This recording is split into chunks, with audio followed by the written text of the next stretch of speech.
Assalamualaikum warahmatullahi wabarakatuh. Kembali dengan saya Edo Farentian, peserta Latsar CPNS Kementerian Agama tahun 2021. Pada materi kali ini kita akan membahas tentang manajemen aparatur sipil negara. Manajemen ASN merupakan pengelolaan ASN untuk menghasilkan pegawai ASN yang profesional, memiliki dasar etika profesi, bebas dari intervensi politik, serta bersih dari praktik korupsi, kolusi, dan nepotisme.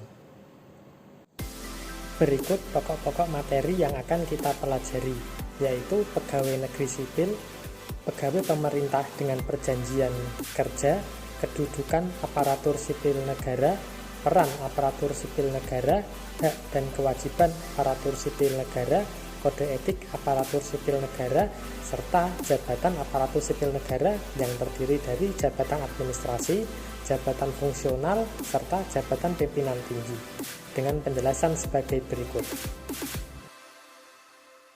Berdasarkan jenisnya, pegawai ASN terdiri atas pegawai negeri sipil, merupakan WNI yang memenuhi syarat tertentu diangkat sebagai pegawai ASN secara tetap oleh pejabat pembina kepegawaian. Selanjutnya ada pegawai pemerintah dengan perjanjian kerja, yaitu WNI yang memenuhi syarat tertentu yang diangkat berdasarkan perjanjian kerja untuk jangka waktu tertentu.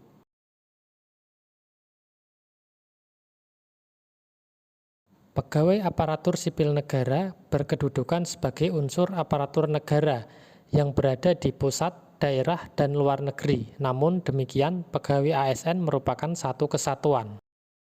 Peran aparatur sipil negara sebagai perencana, pelaksana, dan pengawas penyelenggaraan tugas umum pemerintahan dan pembangunan nasional melalui pelaksanaan kebijakan dan pelayanan publik yang profesional. ASN memiliki fungsi sebagai pelaksana kebijakan publik, pelayanan publik, serta perekat dan pemersatu bangsa.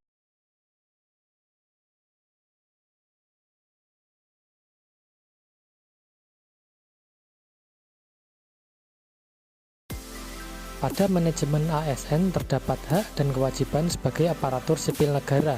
Hak yang diberikan dengan tujuan dapat melaksanakan tugas dan tanggung jawabnya dengan baik, dapat meningkatkan produktivitas, menjamin kesejahteraan ASN, dan akuntabel. Maka setiap ASN diberikan hak sesuai dengan ketentuan.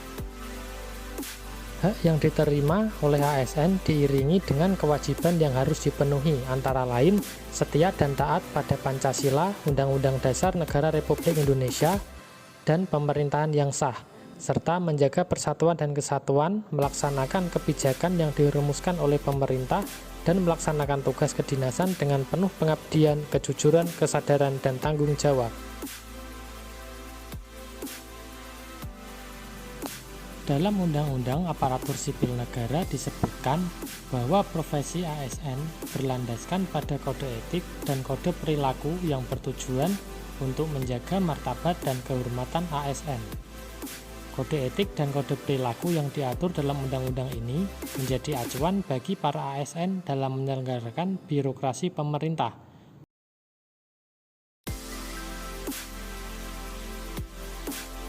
Jabatan aparatur sipil negara yang pertama, jabatan administrasi, merupakan sekelompok jabatan yang berisi fungsi dan tugas berkaitan dengan pelayanan publik serta administrasi pemerintahan dan pembangunan.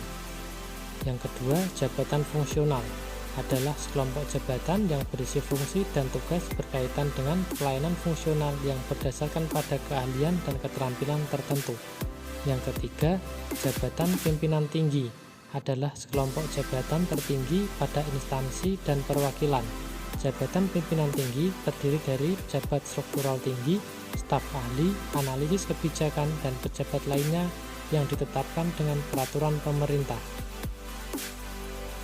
Demikian pembelajaran kali ini tentang manajemen aparatur sipil negara. Semoga bermanfaat.